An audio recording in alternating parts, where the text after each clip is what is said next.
Welcome back to Miss Cindy's Kitchen. Now we're going to show you a recipe that can be either an entree or an appetizer. Swedish meatballs. Ooh. So basically, you make the meatballs and then you fry them in a pan to get them golden brown. Then you bake them in a casserole dish in the oven at 350 for 25 minutes in a sauce of cream of mushroom soup and cream of chicken soup and a little bit of milk. Now, I don't have cream of mushroom on hand, so I'm going to use 2 cans of cream of chicken instead. But just imagine, if you will, it has cream of mushroom in it. Soup. All right. But again, a lot of people, you know, not everybody has all the ingredients. You know, things can be a little fluid as far as the exact ingredients. So this is a recipe out of this appetizer cookbook I got at the In Your Wildest Dreams thrift store and antique mall. Nice. So it's from the 90s. So to start, we have 2 pounds of ground meat, and when I get the big packs of meat, I freeze it flat in zipper bags.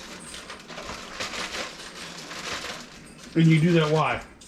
Because it freezes faster and thaws faster. Okay. And takes up much less space in the freezer. So, there's that. And then it calls for 1 cup of cracker crumbs. And these are saltines, and what I did, it was about 2/3 of a sleeve of saltine crackers. Now, can you buy cracker crumbs at the store if you need to? I know you can buy graham cracker crumbs to make a graham cracker pie crust, but the easiest solution is put your crackers in a Ziploc bag and get a rolling pin. Ooh. Now this is my grandmother's rolling pin, my dad's mother's rolling pin. So it's been around a while. It came all the way back on an airplane from Kentucky on one of their trips back east, so It's well loved. it's well loved. And then it calls for a teaspoon of minced garlic. I'm going to use a heaping teaspoon because we like garlic. And then, that's my classic phrase, and then, just like, but wait, there's more. We all have catchphrases. And in our sister channel, we have the phrase, and that being said, we all have our catchphrases. So again, I'm going to crack the 2 eggs into a bowl.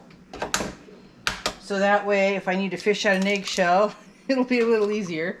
Dahlia is looking for scraps already. Yeah, I was going to say, your fan clubs showed up. Yep. Alright. There's that. And it calls for a half a teaspoon of salt. But I think it needs a little more, so I'm going to use some seasoned salt. I found it to be a very good recipe, but it needed a little bit more oomph. So I'm going to put some pepper in it and some seasoned salt to give it a little bit more flavor. Alright, so I'm not a fan of squishy meat with bare hands, so I'm going to put on some food gloves. And I think the same people who design these gloves design cartoons, because they're narrower at the base of the fingertips and wider at the tips. Now that's backward to the way it should be. Yeah, well. But anyway, so I'm going to mix up the meat with my hands. The best 2 mixing tools you can ever have are the 2 that are attached to your body, your hands. You can get in there and mix it all up.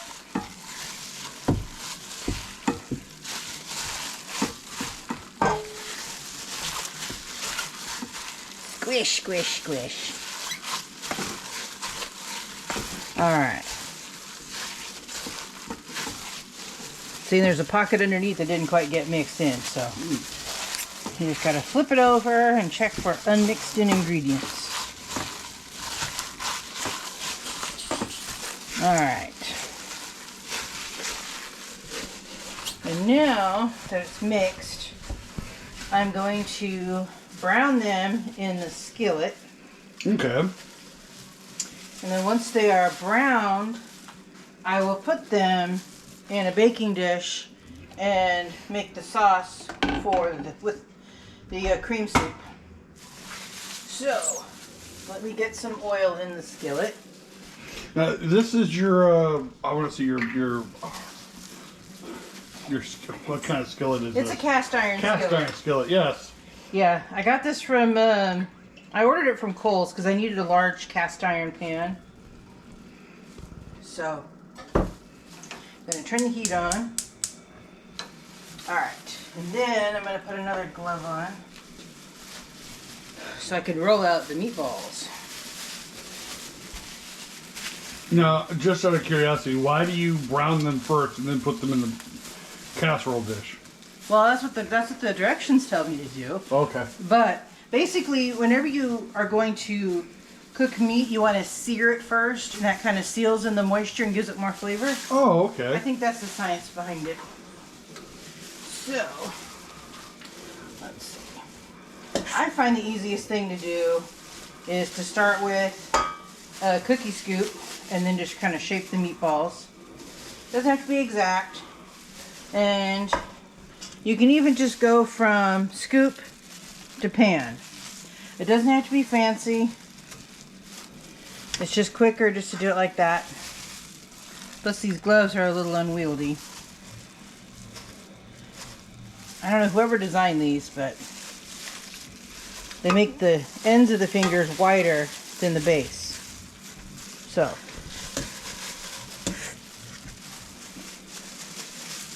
So we're just going to put these all in the skillet, and this is 2 pounds of meat, so it's going to make a fair bit of meatballs. And then I've got a pot of rice cooking, so we can serve it over with the rice. And obviously, I mean, I've heard you can serve these over noodles. Noodles, whatever starch you want to eat, you can do that.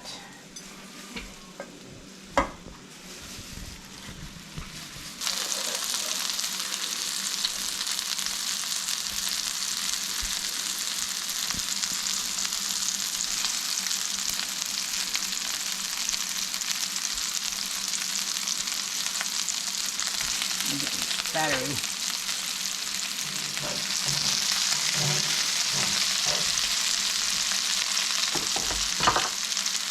You gotta make more room. Yeah. I noticed you ditched your gloves. Yeah. Those gloves were drawn for cartoon hands, not real people. It's like trying to shape meatballs with Mickey Mouse gloves on. Yeah, I don't know why. I mean, I mean, I have seen many chefs be able to cook without gloves, and I don't think it's that big of a deal. But you know, just as long as you're, it's like you say, just as long as your hands are clean. Yeah. All right. So now that I got those in the pan, let me wash my hands.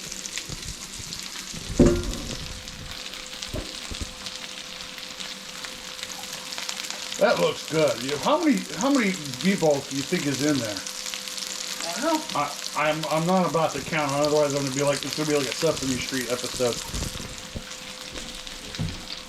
One meatball. Right over there, it's like 24. Two meatballs. 24 is my guesstimate. Yeah, about 2 dozen. I'd say that's right. Now I'm going to roll these puppies around.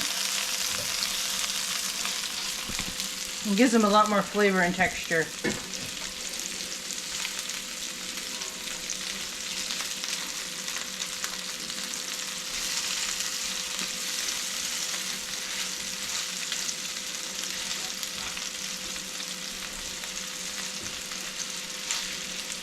And as you can tell, they're shrinking up a little bit. It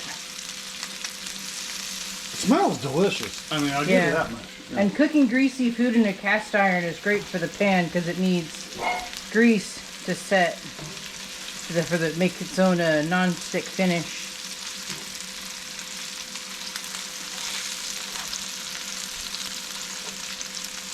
It's almost like hamburgers, but in miniature form, because it's kind of the same type of ingredients. I mean, just out of curiosity, you think this would be something good for like kids, like small kids, to be able to, you know? Well, yeah. You could either make them smaller or just cut them up so that they're in more manageable pieces, less chokeable. All right. Now I have to ask, where would you get a cast iron skillet? Any big store. This came from Kohl's. I know that Costco carries them, and I'm sure you could order them from Target, Walmart, any store that sells kitchen goods. I just had a really good coupon deal with Kohl's, so I got it last year.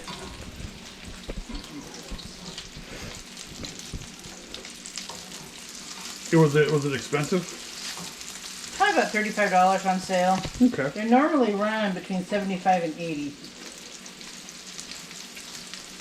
So I'm going to let those guys get brown, and I'll show you how to make the sauce. So this is the really hard part. You pop open the top and pull it back. Now that's just like any can of soup or cream of soup, whatever. It calls for cream of mushroom and cream of chicken. Okay. However, I don't have cream of mushroom, so I'm substituting a can of cream of chicken. Kind of like you would if you were to make green bean casserole, you'd use cream of chicken. Oh, okay. Some recipes call for cream of chicken, some call for cream of mushroom. Just like some people can't stand mushrooms, so they go with cream of chicken. Personal preference.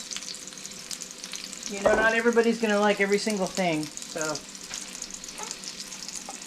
as long as you're not overly picky, you can have a few things that you just don't like. Ah, that one's not going to come out. I'm going to get me a knife.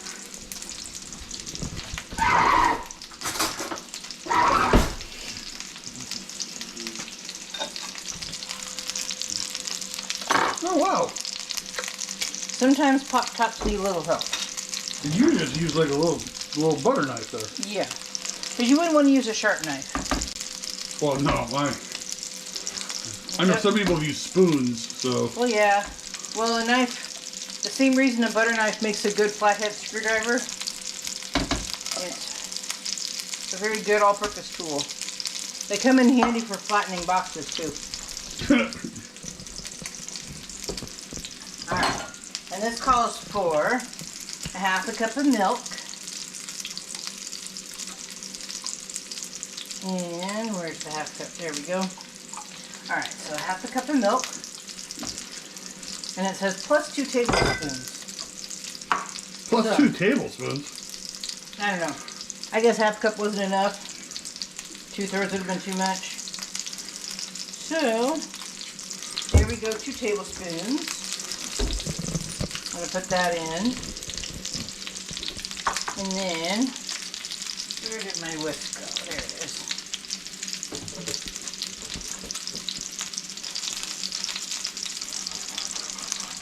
Now, of all of the dishes we've made here at the stove, you always seem to have tools within reach.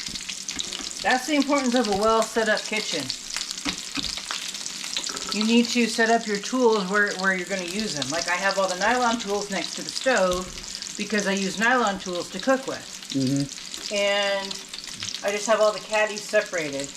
I have the mixing and mashing, I have the scrapers, I have the other tools that are a little bit too big or odd shaped over here. Because it encourages cooking at home if you have the right equipment, you know.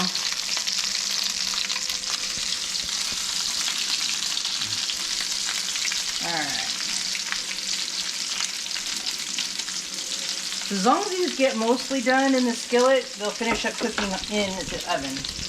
So you just gently whisk all that soup and that milk together. You just put a little bit of salt and pepper in it. Yeah. It doesn't call for the salt and pepper, it's just personal preference. I guess in the 90s they like things a little bit more bland, but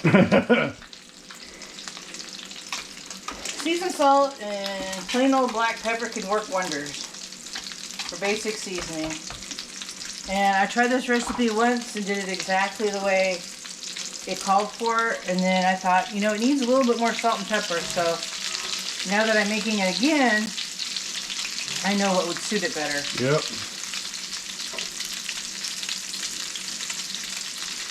Now Dolly is in here basking to the smell and sound of frying meat. She's just waiting for something to hit the floor. Yeah, right now it's lulling her to sleep. She's napping. Alright. So, and again, this will cook at 350 degrees for about 25 minutes.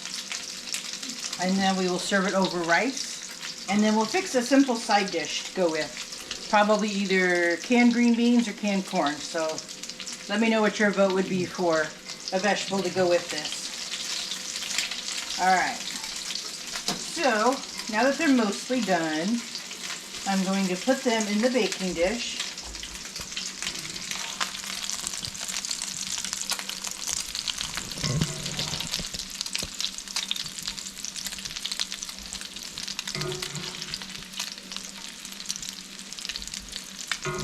And you're just picking them up and just pile them in there.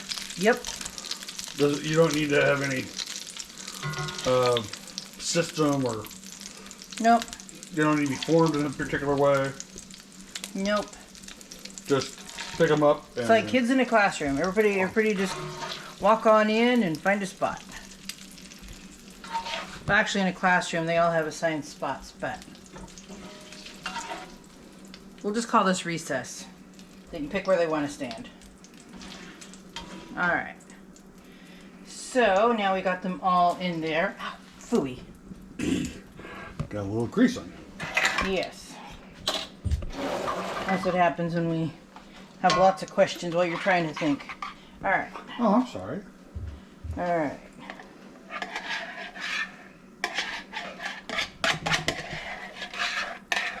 Alright, and pour the sauce over it. Alright, and let me just mix this up a little bit. Just want to make sure they're all covered in some sauce. Flip them over a little bit. Just going to coat them in the sauce and then bake them. So now they're all covered. Not gonna lie, that actually looks good. Yeah.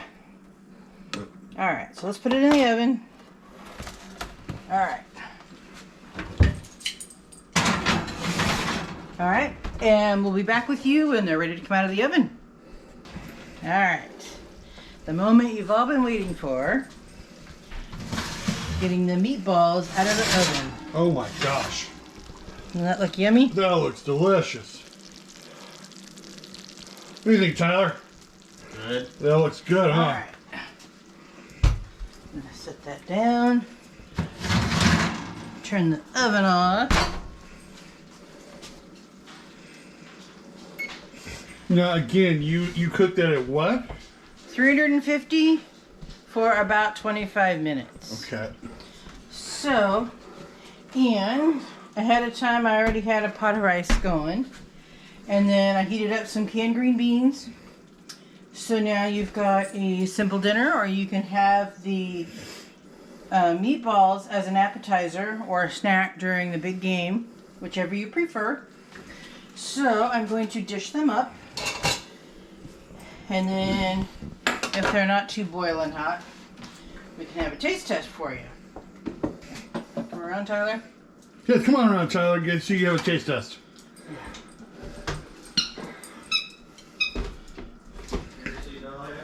Alright, some white rice. Or you can even use pasta or any grain of your choice. And oh, I already got the spoon out that I wanted to use. Alright. So I'm going to scoop up the meatballs. Oh my gosh. That look yummy. That looks delicious. And some green beans.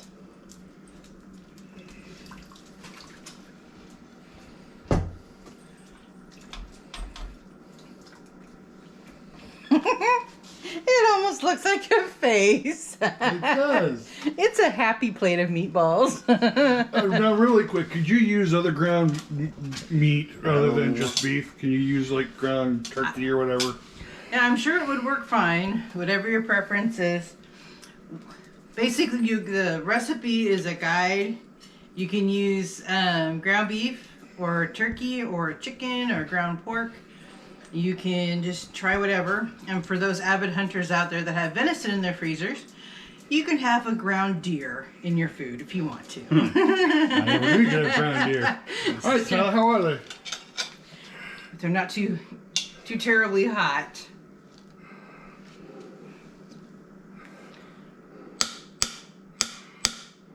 It's okay. It's okay, Tyler. It's just rice.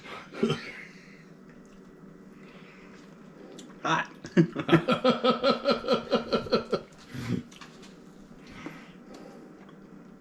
Great. Good? All right. Yeah. Well, thank you for joining us again on Miss Cindy's Kitchen. So make sure you like and subscribe and share to your friends. And give us your feedback in the comments. We love hearing from you. And we look forward to hearing from you again soon. So have a nice evening. Thank you for watching Miss Cindy's Kitchen. To get more recipes like this one, subscribe to the channel and hit the bell for notifications when new videos are uploaded.